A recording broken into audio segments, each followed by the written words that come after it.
안녕하세요. 책 읽는 공간입니다. 오늘 소개할 책은 곧 어른의 시간이 시작된다. 지은이는 배경옥, 펴낸 곳은 나무와 철학입니다. 제가 읽은 책은 2021년에 나온 개정판인데요. 이 책이 처음 출판된 것은 2012년이라 합니다. 아무래도 10년의 시간 흐른 뒤에 다시 원고를 손보다 보니 작가의 생각은 물론이고 세상의 기준 또한 많이 달라졌을 텐데요. 작가는 이 부분에 대해 이렇게 이야기합니다. 나이테 같은 그 묵묵한 시간들이 보이지 않던 것을 보게 하고 들리지 않던 많은 것을 듣게 하는 것이다. 이처럼 이 책은 낡고 오래된 TV 속처럼 지나간 시절에 대해 추억해 보기도 하고 눈에 보이지 않는 풍경들이 보이며 귀에 들릴 리 없는 것들이 들리기 시작하는 어른의 시간에 대해 이야기하는 에세이입니다. 소설가인 배경옥 작가는 글을 쓰는 작업을 출산의 고통에 비유하기도 했는데요. 글을 쓰기 위해 고군분투하는 소설가의 삶을 엿볼 수 있는 것도 이 책의 또 하나의 읽을거리였습니다. 그리고 작가 소개가 참 독특한데요. 일부 소개해드리면 이렇습니다. 4권의 장편소설, 2권의 소설집, 5권의 에세이를 써내는 동안 때때로 야근, 자주 길을 잃고 지하철 출구를 대부분 찾지 못하며 버스를 잘못 타고 종점까지 갔다 오는 일이 잦은 외향적으로 보이는 내향성인 아주 보통의 사람. 이런 작가가 쓴 책이 궁금하지 않으신가요? 저는 책의 내용 중 일부를 읽겠습니다. 오늘도 책과 함께 유익한 시간 되십시오.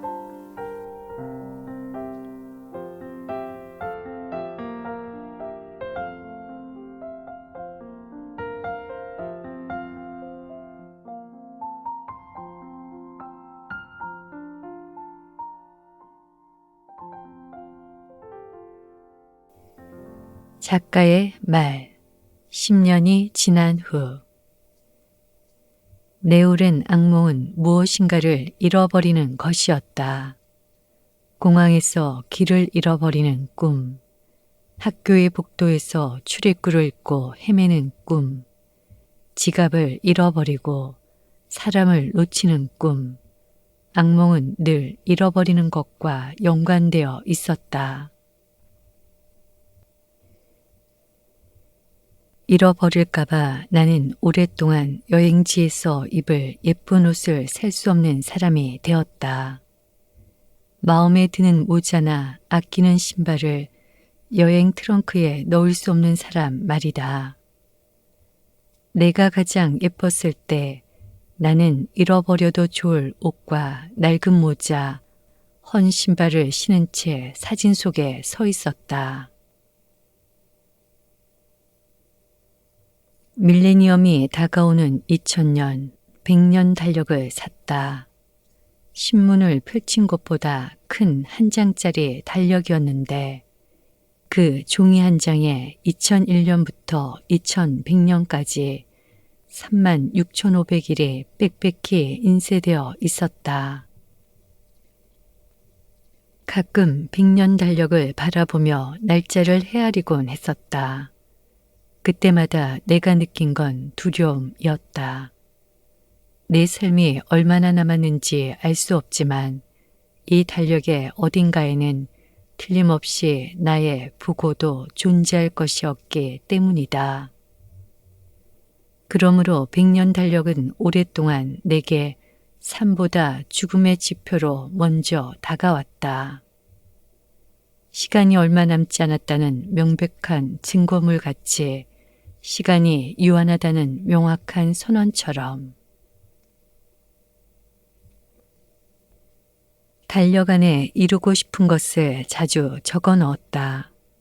가고 싶은 곳, 사고 싶은 것, 하고 싶은 일, 되고 싶은 사람과 관련된 많은 것들.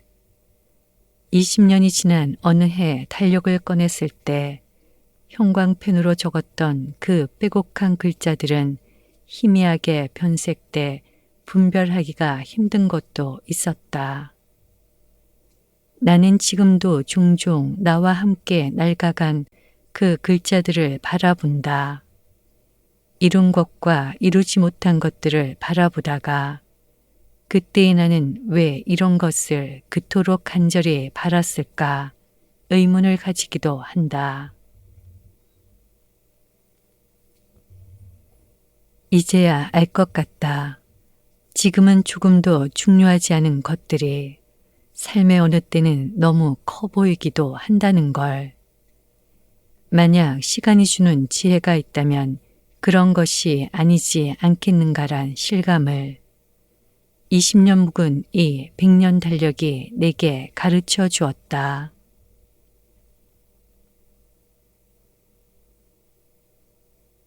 코로나를 견디며 이 책의 개정판 작업을 했다. 10년 전쯤의 책이니 원고는 그 이전부터 썼던 것들이다. 원고를 고치며 10년의 세월을 통과한 내 몸과 마음이 특히 생각이 많이 바뀌었다는 걸 깨달았다. 개정이라는 한자는 바르게 고친다는 뜻이다. 과연 원고를 10년 만에 고치며 살피니 내 생각 이외에 세상의 기준 또한 많이 달라져 고쳐야 할 것이 많았다. 그렇다고 당신애가 품었던 생각이 틀렸다는 건 아니다. 그것은 옳고 그름의 문제라기보다 나를 둘러싼 세상의 변화에 가까웠고 나아가 그 세상의 시공간을 통과한 내가 바뀌었다는 뜻이었다. 짧게는 1, 2년, 길게는 몇십 년 만에 우연히 지인을 만나게 될 때가 있다. 예전에는 누구보다 멋있고 큰 사람으로 우러러보던 존재가 그때의 그 사람이 아니라 당황스러운 경우도 있고 반대로 그때는 몰랐으나 가까이에서 다시 보니 내적으로 외적으로 닮고 싶은 사람이 되어 나타나는 경우도 있다. 뒤바뀐 판단의 이유는 물론 상대의 영향도 있다. 하지만 내 시선과 기준이 과거에 머물지 않는 이유가 더 크다. 시간은 많은 걸 바꾼다. 세월을 비껴 변함없이 한결같은 사람이 있는 반면 세월을 그대로 관통해 몸과 마음에 진한 삶의 무늬가 새겨진 사람도 있다. 살아보니 변해서 좋은 때도 있고 변하지 않아서 좋은 경우도 있다. 나라면 어떨까? 변해서 좋은 사람이고 싶다. 바람이 불면 낭창이고 길이 구부러지면 굽은 길로 걸어가고 무엇보다 모르는 게 있으면 모른다고 말할 줄 아는 유연하고 부드러운 사람으로 남고 싶다. 청춘은 이제 내게 돌이키고 싶은 과거가 아니다. 노안 때문에 책 읽기가 다소 불편해지고 오래 앉아 있으면 좌골신경통에 어김없이 다리가 저릿한 지금의 내가 나는 감이 더 좋다. 안경을 벗으면 글자가 더 잘 보이는 당혹스러움이 허리가 아파서 오래 작업할 수 없어 더 자주 걷게 된 지금이 싫지 않다. 10년 후에 지금을 늙었다기보다 낡았다 부르며 가죽이나 와인, 남편처럼 낡아가며 애틋하게 아름다워지는 것들의 이름을 호명하게 된다. 그러니 10년 전 이 책을 읽고 내게 위안받았노라 말하던 그 수줍은 청춘의 눈빛들이 지금을 그리 슬퍼하지 않았으면 한다. 나이테 같은 그 묵묵한 시간들이 보이지 않던 것을 보고 들리지 않던 많은 것을 듣게 한 것이다. 꽃피는 4월도 아름답지만 낡아가는 나무가 떨군 10월의 단풍과 낙엽도 좋다. 그것이 내가 청춘을 그리워하나 돌아가고 싶지 않다고 말하는 이유다. 잃어버릴 것이 두려워 가장 좋아하는 것들을 여행 트렁크에 넣어가지 못하던 시절에 내가 가끔 떠오른다. 내가 가장 예뻤을 때 가장 추레한 옷을 입은 채 웃고 있던 내 어린 날의 모습 말이다. 잃어버릴 걸 그토록 대비했지만 나는 결국 세상에서 가장 아끼던 선글라스와 모자를 잃어버렸다. 희미하게 붉은빛이 돌던 그 선글라스를 통해 바라본 수많은 세상과 시간을 한 번에 도둑맞은 기분이었다. 하지만 이제 잃어버린 것은 잃어버린 채로 기억한다. 떠나간 것은 떠나간 대로 추억한다. 언젠가 쓸 것을 대비해 여기저기 쟁여두던 마음이 실은 내 안에 두려움이란 것 역시 알아간다. 한 번 가진 것에 대한 유난한 애착이 청춘의 나를 얼마나 얽매이게 했는지 조금씩 배운다. 그러므로 이제 가장 좋아하는 향수와 모자를 트렁크에 넣고 먼 길을 떠나기 전 새로 산 운동화의 끈을 단단히 묶는다. 내가 가장 예뻤던 시절은 이미 지나가 버렸지만 가장 좋아하는 옷을 입고 있는 지금의 내가 괜찮다고 생각하면서 2021년 5월 배경옥.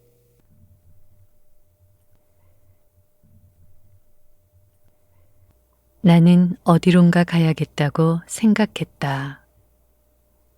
만약 누군가의 말에 깊게 베어 상처받았다면, 그 상처 때문에 숨쉬기가 힘들어 걸을 수 없다면, 길을 걷는데도 시간이 정지한 듯 거리의 풍경이 돌연 멈춰선다면, 지금 머릿속에 떠오른 어떤 이유 때문에 사람들이 들끓는 대낮 도로에서 울음을 삼켰다면 당신은 아마 경주에 가야 할지도 모른다. 만약 그것이 사랑하는 사람의 죽음과 같은 돌이킬 수 없는 내상이라면 그렇다면 경주는 당신의 상처를 말없이 끌어안아 줄 것이기 때문이다. 바로 어제 학교 매점 앞에서 웃으며 헤어진 친구가 다음 날 뺑소니 사고로 죽었다는 얘기를 들었을 때 검은색 양복을 입은 사람들이 가득한 병원 장례식장에서 믿기지 않은 그녀의 얼굴을 마주대했을 때 나는 어디론가 가야겠다고 생각했다. 활짝 웃고 있는 흑백의 영정사진 옆에는 평소 좋아하는 냉면도 마음껏 사주지 못했다고 가슴을 쥐어뜯는 그녀의 엄마가 울고 있었다. 대학교 1학년 소설 창작 수업 첫 시간, 우리는 나는 왜 문학을 하는가 라는 오래된 주제에 관한 글을 써야 했다. 창작 수업 시간에 들어온 교수는 40명의 아이들에게 커다란 원고지를 하나씩 나누어 주었다. 텅 비어있는 원고지에 3시간 동안 자신이 생각하는 문학을 하는 이유를 빼곡히 적어 넣어야 했다. 뭘 적어 넣어야 할지 몰라서 나는 1시간 넘게 빈 종이만 바라보고 있었다. 그러다가 나는 아주 조심스레 내가 예정보다 빨리 태어난 아이라는 사실을 적었다. 4월 말에나 태어날 것으로 예상했던 아이는 느닷없이 2월에 태어났다. 통금이 있던 새벽, 만약 집 앞에 우연히 택시가 서 있지 않았다면 나는 유난히 추웠던 1974년 2월의 칼바람에 얼어 죽었을지도 모른다. 엄마가 산부인과에 도착했을 땐 이미 양수가 터진 후였다. 겨우 22살이던 엄마는 축축하고 뜨거워진 자신의 다리를 망연자실하게 바라봤다. 자궁문은 열려 있었고 내 머리는 세상 쪽으로 이미 나와 있었다고 했다. 당시 내 몸무게는 1.9kg. 어린 엄마는 내 얼굴을 보자마자 자지러지게 울었다. 너무 작아서, 너무 까매서, 너무 쪼글거려서 도무지 사람 같아 보이지 않아서였다. 큰 고모는 얼굴까지 일그러뜨리며 그때의 일을 말했다. 정말 너무 못생겼어서 이티 같았다니까. 태어난 날과 출생신고일이 다른 건 부모님의 선택이었다. 오래 살지 못할 것 같아 출생신고가 늦었던 것이다. 나는 단명의 조건을 여러모로 움켜쥐고 태어난 아기였다. 내가 영옥이라는 1960년대 풍의 이름을 가지게 된 것도 일찍 죽을 것을 염려한 가족들의 지극한 근심 때문이었다. 무로무로 유명하다는 장명소에 찾아간 나의 부모는 다른 건 묻지 않고 무조건 무병장수할 이름을 원했다. 작가가 된 후 나는 촌스러운 내 이름을 세련된 필명으로 바꾸기 위해 골몰했었다. 하지만 우여곡절 끝에 결국 소설가로서의 삶도 본명인 백영옥으로 살아가게 됐다. 필명과 본명 사이에서 고민할 때 아빠는 영옥이라는 이름이 나를 끝까지 지켜줄 거라고 몇 번이고 말했다. 나는 자주 아픈 아이였다. 집에서 멀지 않던 신촌 세블란스 병원 응급실의 단골 환자로 감기에 걸리면 당장 폐렴이 됐고 열이 조금만 나도 열병처럼 번져 경기가 났다. 아픈 날을 들추었고 엄마는 난가자동의 좁은 골목을 장거리 선수처럼 질주했다. 변비가 극심했던 어린 딸의 아픈 항문을 아빠는 휴지가 아닌 당신의 손가락으로 파내곤 했다. 널 키우는 동안 내 아빠는 손톱을 피가 날 정도로 바짝 깎을 수밖에 없었어. 얼굴 들이대고 내 엉덩이 사이에 낀 똥을 파내느라 말이지. 휴지로 닦으면 항문 주위가 벌겋게 달아올랐거든. 가족들은 2월에 내 생일을 축하하고 친구들은 4월에 내 생일을 축하한다.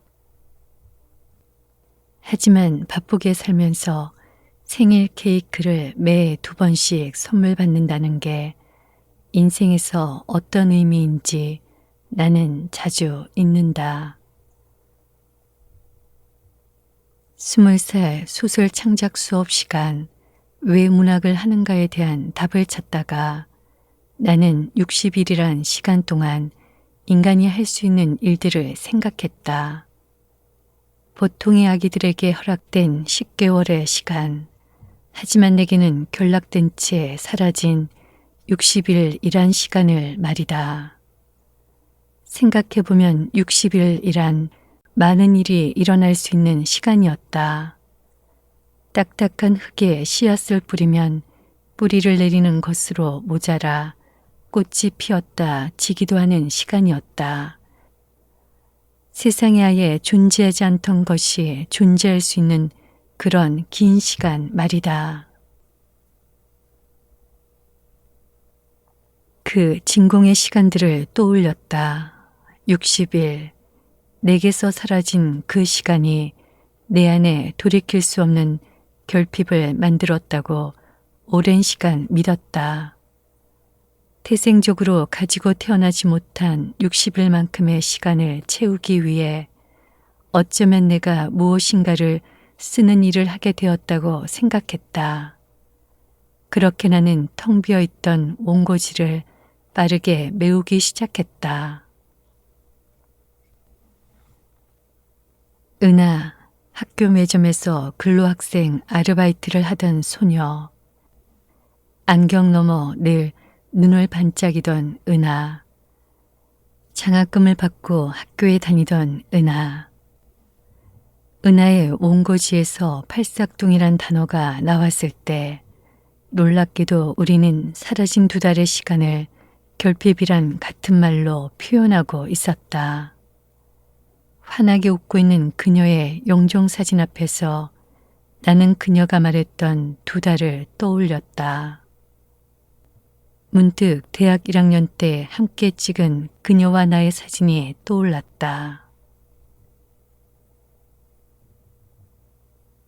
21살의 내게 누군가 죽는다는 건 어느 날 컬러 사진이 난데없이 흑백 사진으로 뒤바뀌는 것을 의미했다. 얼마 동안 누군가의 흑백 사진을 보면 벼랑간 코끝이 아팠다. 은하의 죽음을 알던 날은 추석 즈음이었다. 울어서 부어 터진 얼굴로 송편을 꾸역꾸역 먹다가 송편에 붙어있던 바늘 같은 솔잎에 입술이 찔렸던 기억. 한참을 울고 난 후 장례식장에서 먹은 갈비탕이 너무 맛있다는 사실에 나는 어쩔 줄을 몰랐다. 어른들이 자조적으로 하던 말, 산 사람은 그래도 살아야 한다는 말이 어떤 의미인지 불현듯 알아버린 것 같아 몸서리 나게 내가 싫었다.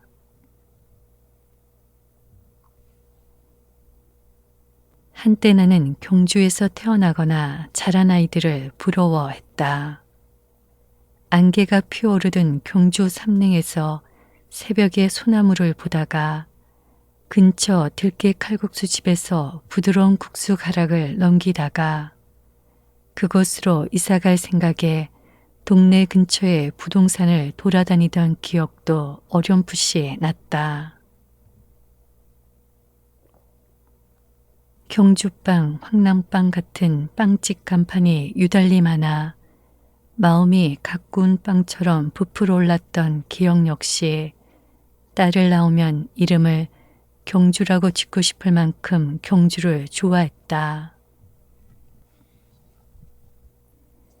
대학 시절 강석경의 인도 기행을 읽었다. 인도 기행을 읽은 건 그 전에 헌책방 거리에서 산 에세이 일하는 예술가들이 좋아서였다. 그렇게 능으로 가는 길과 강석경의 경주산 책을 읽었다.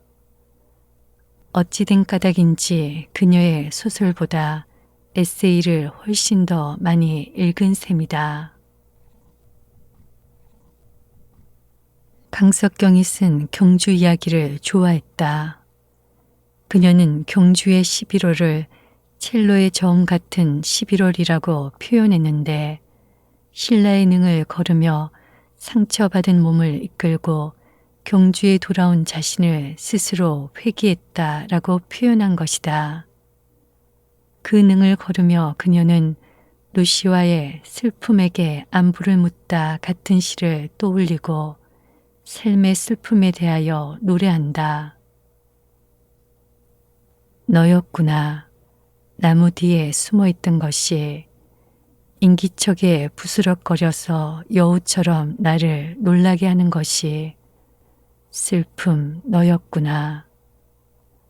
나는 이 길을 조용히 지나가려 했었다. 날이 저물기 전에 서둘러 이 겨울숲을 떠나려고 했었다. 그런데 그만 너를 깨우고 말았구나.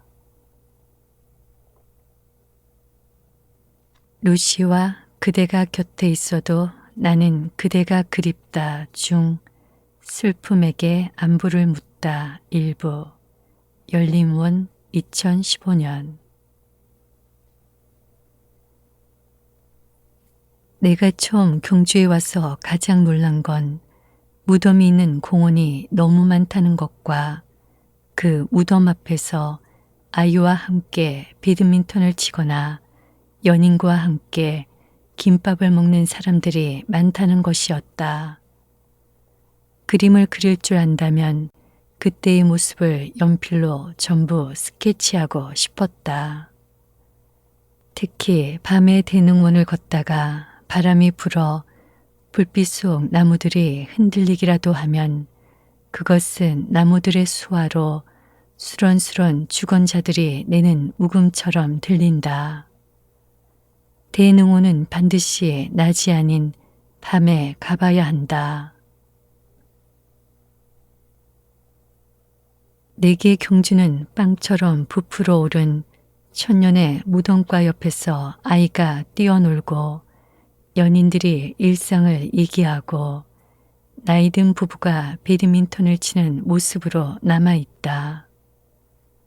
죽음 앞에서도 기이 삶은 움직이고 무덤가에서도 뿌리 깊은 나무와 꽃들이 자라는 기막힌 모습 때문에 나는 늘 이 먼 도시까지 와서 마음속 상처 하나를 슬며시 내려놓고 가는 게 아니었을까. 그래서 불현듯 맞닥뜨린 친구의 죽음 앞에서 나는 그곳으로 달려가 숨어들었던 게 아니었을까. 내게 친구는 영원히 21살인 채로 기억 속에 남아있다. 그녀의 죽음 이후 몇 년 동안 나는 흑백 사진을 찍을 수 없었다. 그녀가 꿈에서도 살아보지 못한 나이를 나는 지금 꾸역꾸역 살아가고 있다. 태어나는 그 순간부터 삶은 누구에게나 플러스가 아닌 마이너스지만 그 누구도 죽어간다 말하지 않고 살아간다 라고 말하는 이 삶을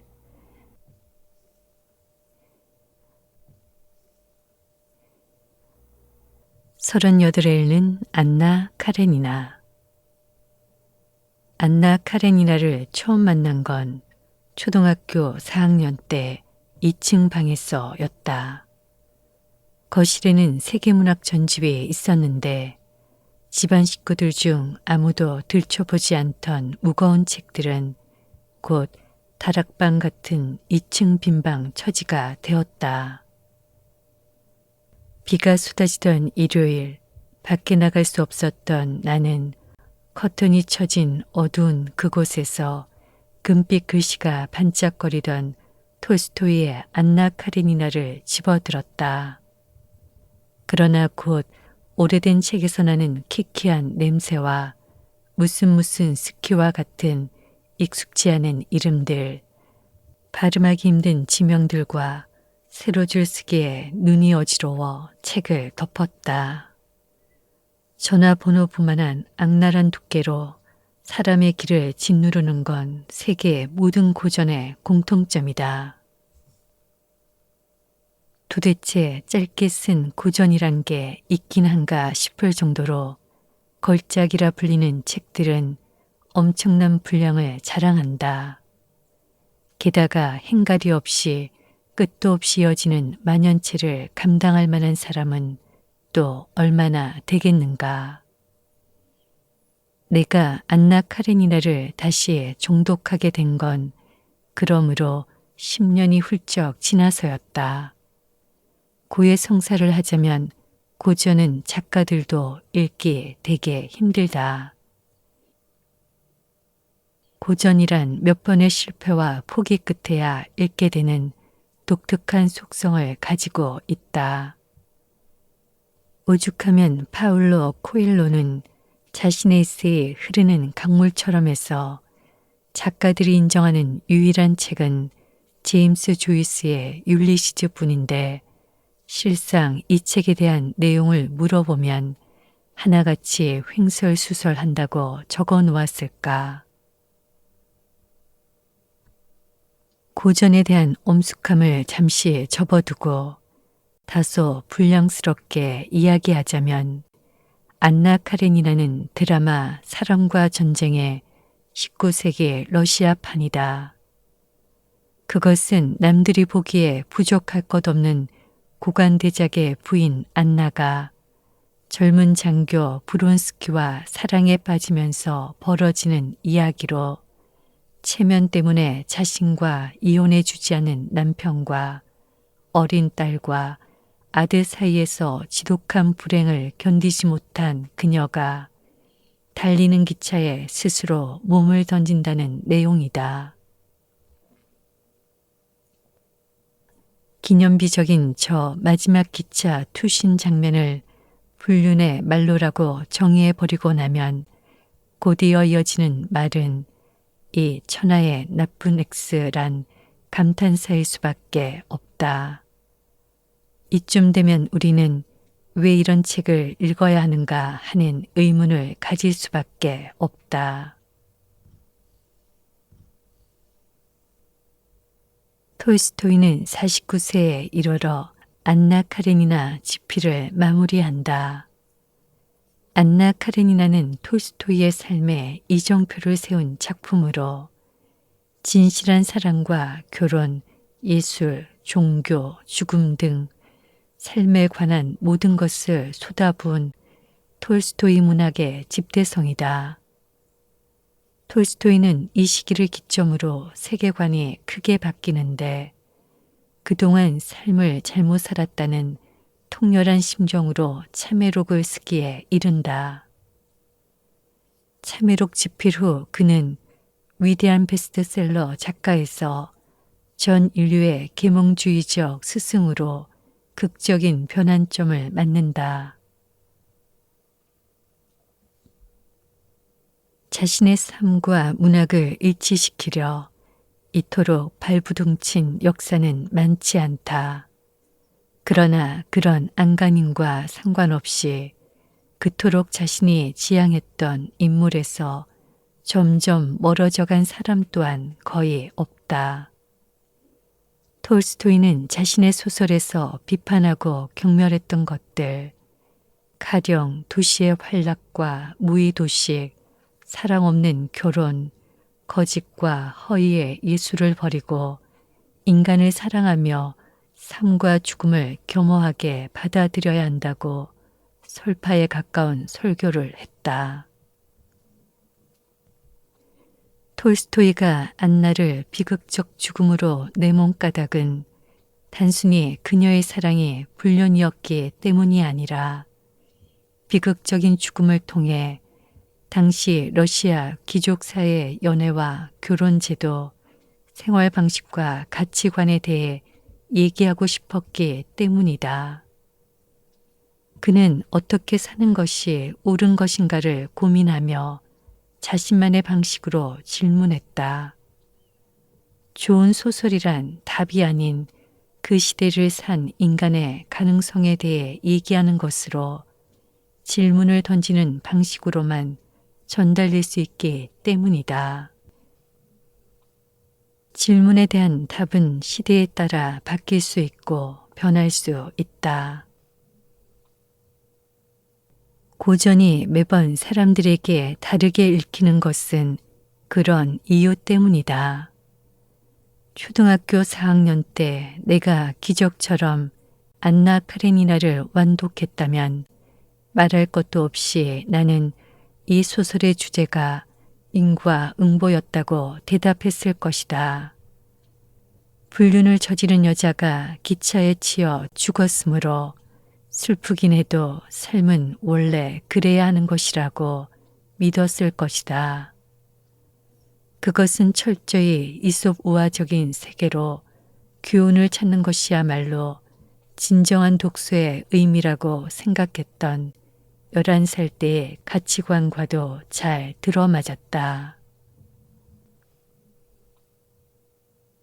그러나 38에 읽은 안나 카레니나는 이렇게 사는 게 나쁘다라는 답이 아니라 어떻게 사는 것이 바른가라는 선뜻 대답하기 힘든 질문을 던져주었다.